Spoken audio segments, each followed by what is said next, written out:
Consumer news today.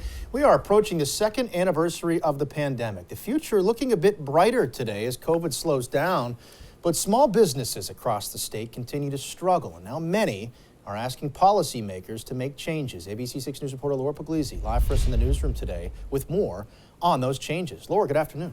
Good afternoon, Casey. That's right. A new report released today details just that. It was created by small business owners and current and former government leaders. And we spoke to local businesses to get their take on the future.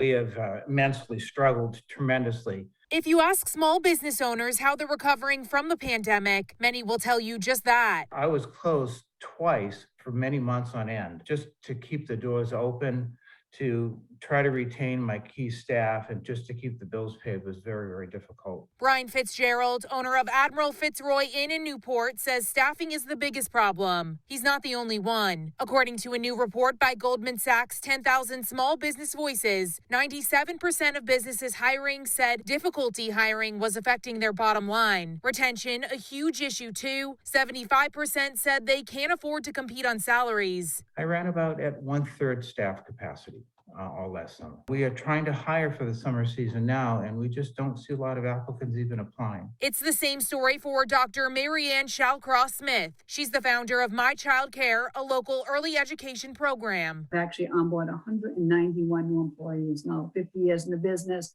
I haven't seen 20 on board in a year now. We saw since we went back 20 months ago. And getting childcare in general is a challenge related to staffing issues. Over the last 20 months, due to COVID, My Child Care centers had to close over 200 classrooms, leaving 1,600 kids home. That was over 3,000 parents who had to go to work and tell an employer they weren't able, if they could not get alternate childcare, able to go to work. Those problems and many more have small business owners across the state calling on policymakers to support them as they continue to recover and adapt to all the changes since the start of the pandemic.